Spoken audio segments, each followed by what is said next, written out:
Hello, my friend. Thank you for saying yes to this 6-week meditation series titled Affluence, the relational quality of spirit and life. We are about to take a journey together, and each day you'll be receiving in your inbox a 20 to 30 minute reflection and meditation.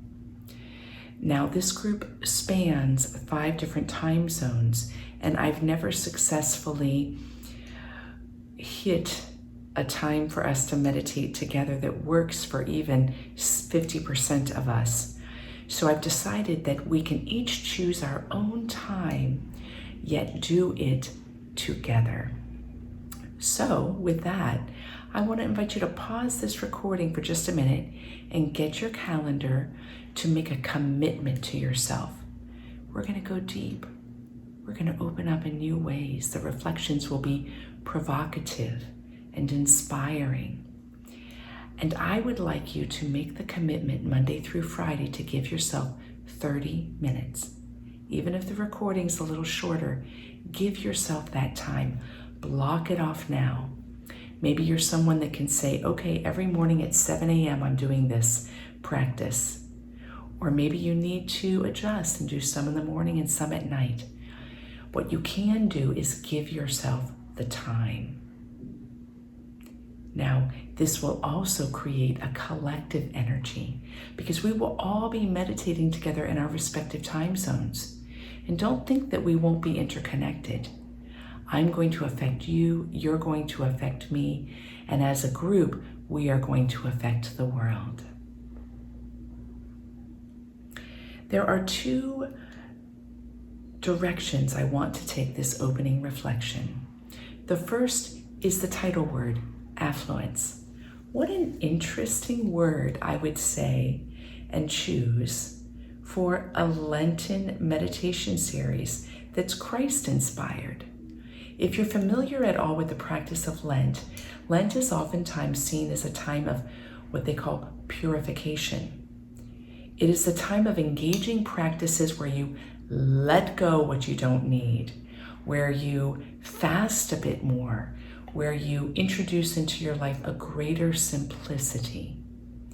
And this seems contrary to the title Affluence, which is about abundance and is oftentimes seen as material abundance, though we're going to do away with that idea here in this reflection. But I say that they go hand in hand because Lent is primarily a pilgrimage of experience, of self, of getting to the very center of existence and being. Affluence is the same. If you look at the etymology of the word, can you believe that it actually refers to a flowing of abundance to you or within you? It also has on the other side of that coin the flowing from you and the flow of you being in connection with something that's abundant. Let me use a very practical example here. Let's say the abundance we're talking about is money. Affluence would be money flowing to you. Affluence would be money flowing from you. Affluence would be you flowing in the stream of that concept. Let's say we take peace. Affluence would be peace flowing to you. It would be peace flowing from you, and it would be you flowing in the abundance of peace. So I see that the Christ inspiration of Lent is very well situated as one of affluence. Why? Because of all times in the life of Jesus, he shows that he flows in the fullness of life within all circumstances, not in spite of, but even in light of. So that's what we're going to explore. Now, I'm going to get to a question that's very important for you to pose to yourself. But I want to start with some considerations. When we talk about affluence as an abundance of flow, there are some built-in assumptions there. Where does this flow come from, and what is this flow? And I wonder if you had to write down what your answer to those, what would be your answer? How might you talk about it? Maybe you're not theologically trained or you don't feel articulate, but that doesn't matter. You do have a sense of what it is, because I'm sure you have a relationship with the idea of abundant flow or affluence. One definition that I looked at that appealed to me about what it is the one that says that it is the spirit or energy that animates life. That struck as true for me, that animates life. Now, some refer to that as the soul, but is the soul the seat of abundant flow? Or is it the location where that happens and there's another agency involved? These are very interesting questions, aren't they? You're going to be invited to, at the end of this meditation, to choose for this series. If you're inclined, you can always toss anything I put out there. You can toss it by the wayside. To choose what abundant flow is calling you right now. What affluence is stirring within you so that it can be the object of your experience over this next 6 weeks. Is it to abundantly flow with love? Is it abundant flow in your life? Is it the abundant flow of divinity, of peace, of ease in all areas of your life? Is it the abundance of the senses?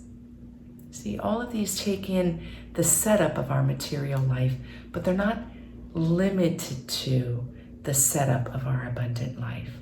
So at the end of the meditation, I'm going to be inviting you to define what is your focus. And when it comes to focus, then, we get a little bit of an interesting distinction to be made. This meditation series is not about getting somewhere. A pilgrimage oftentimes has an object. It has an end point. But life itself, in its being a pilgrimage and a journey, is not just tactical like that. If you've ever taken a walking pilgrimage, I did the Camino and I've done other pilgrimages, you walk towards a destination. And is the goal to get to the end?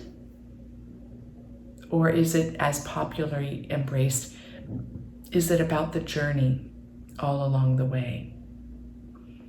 I was listening recently, and I actually read the talk and then listened to a version of it, of Alan Watts, who points out that life is really more of a dance than it is a journey. And in his logic, there's some real juice there for us in engaging in this meditation series. The first is that he points out that existence itself, the physical universe, is basically playful. That if you look at it in a physical way, there's not a real necessity for it whatsoever. Now, we can give a different interpretation if we have a spiritual meaning to life, but when we're just simply looking at it, examining it that way, the reality of existence isn't specifically going somewhere in its own internal movement. For instance, we may be here on a journey that's letting us evolve to a certain point, and then maybe we never come back to this physical journey. But the physical universe, if we look at its makeup, doesn't point to a going somewhere. The earth isn't moving towards a final point, it's rotating around something. So he believes that when we look at our life, that the analogy of a journey can fall short because we can place undue stressors upon ourselves of where we're going and what we're doing. He says the better analogy is a dance or a song, like music. He says, what if you were to go to a symphony production? Are you going there to get to the end point of the symphony? Or are you going for the breadth of the experience of the symphony? And he uses that same analogy when we do a dance. Let's say you like to dance with a partner, let's say not. When we're dancing, are we looking to get to the end of the song? Or are we actually dancing for the sake of dancing itself, and it has a natural ending? So he makes a distinction that life isn't about a journey, it is more like a dance. Now, I want to affirm the truth in that. I land there in that. And I'm going to give a further thought on this. And this is not opposing Alan Watts at all, because I believe he means this. But I want to give more words to this. I think as well, awakening into the nature of existence itself is a process that is a journey, that we are on a journey, that we are on a pilgrimage. And that journey and pilgrimage is about waking up to the nature of existence as playful, as a dance, as a musical composition, and to discover that our very lives are a musical contribution.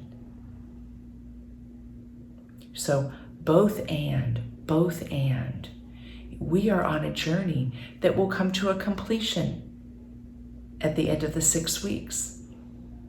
There will be this opening video, there will be videos every day, Monday through Friday, and there will be a final video, and there will be a sense of completion. And informing your intention of the abundant flow you wish to awaken to, this isn't to be accomplished by the last video. It may be accomplished, that would be awesome, right? But it is not the goal of it.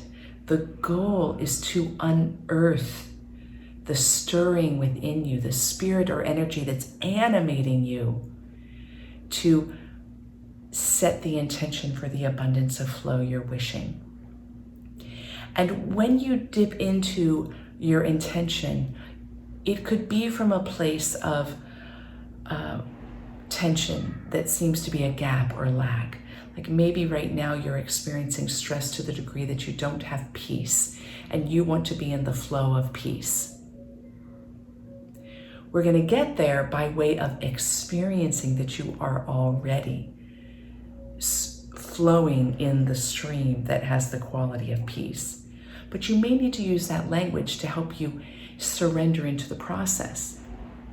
This is much more logically and truthfully situated in the dance that is going to be unearthed, that's actually going to surprise you. You'll experience, if your intention is the peace, you're going to experience aspects of that awakening within you. But then there will be other nuances, and you'll find a certain easefulness and joy in the resting into the playfulness of beingness, that the becoming is becoming in the beingness. And this bears all sorts of fruit when it comes to manifestation, when it comes to living the life of your dreams. You can get hopefully a bit of the nuance of that. So to start off our series, we are simply going to dip into a wealth of flow that's already going on. What is that wealth? Your breath. You are already in the flow of your breath. You wouldn't be alive if the breath was not flowing within you, if you were not flowing with the breath.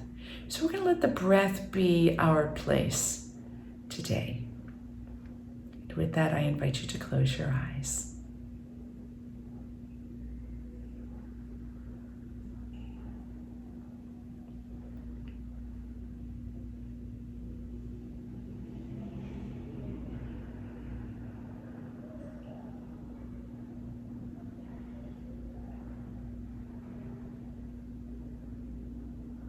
Your eyes closed, bring your focus to your breath.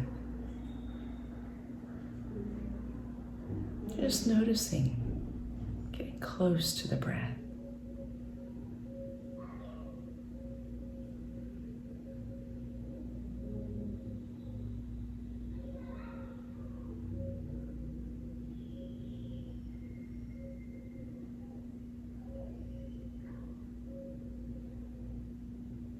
And in this closeness to the breath, see what you're able to notice. What's the breath like? How is it arising within you? What's happening on the inhale and the exhale?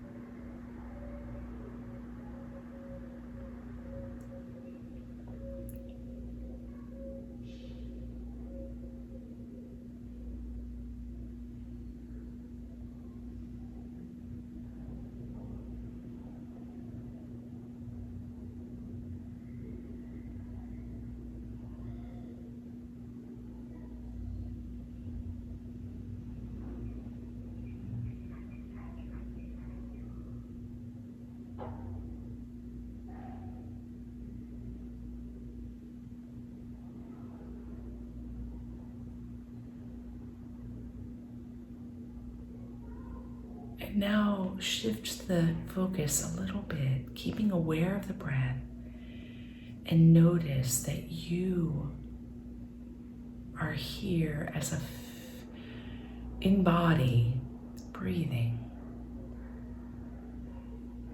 The you that is much more than the body.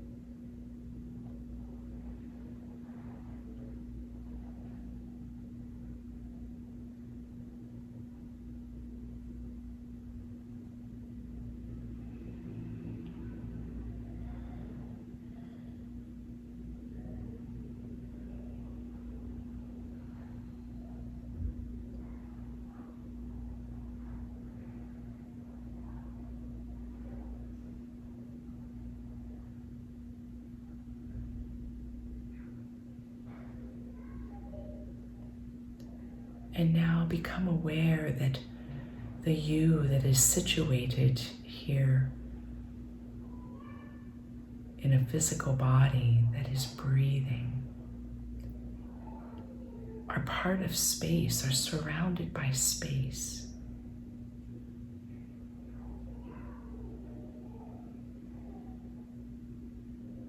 You may be sitting on a chair or on a couch, but even that chair or couch is just simply in space. And stay rooted in the breath and the form, but simultaneously open to the vastness of space and the potentiality of all the moving particles.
notice that you are in the flow, that you exist.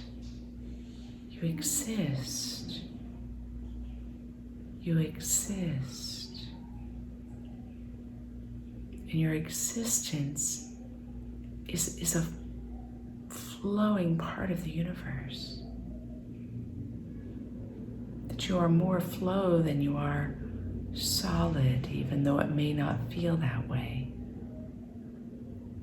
Let the breath get you in touch with this flow.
Stay with the breath.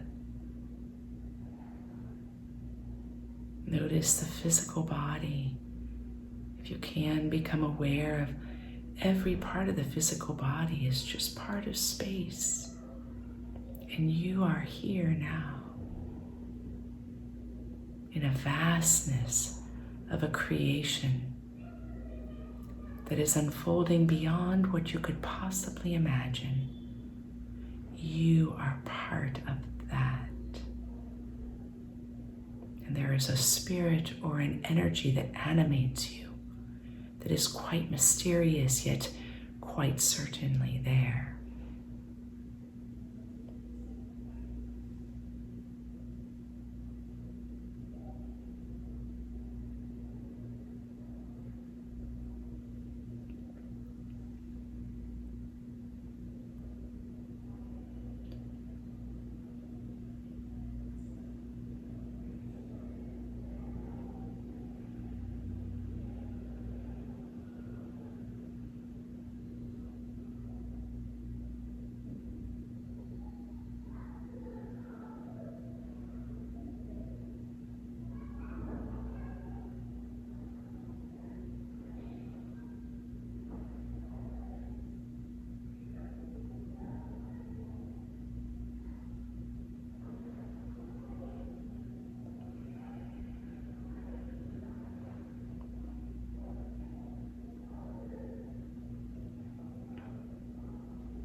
And now, if it's natural,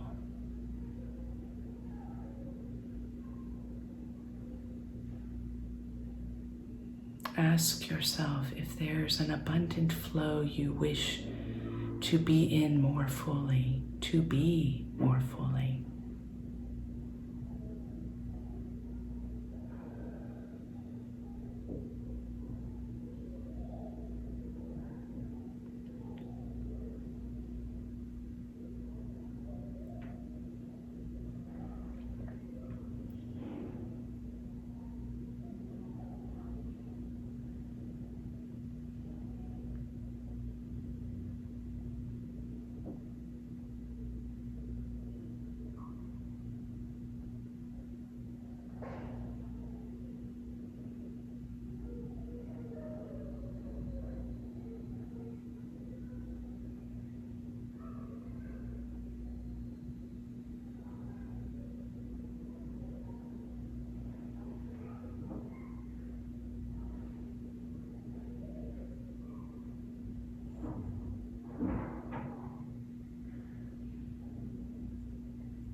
Make this commitment to yourself.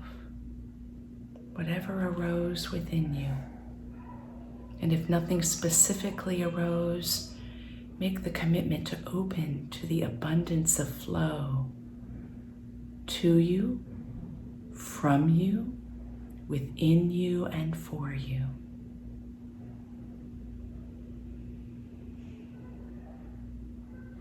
And with that, I invite you to wiggle your toes, keeping the eyes closed.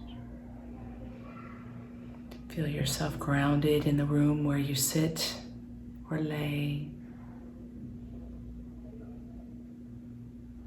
And then when you're ready, open your eyes. Great to be with you, my friends, and looking forward to this dancing journey.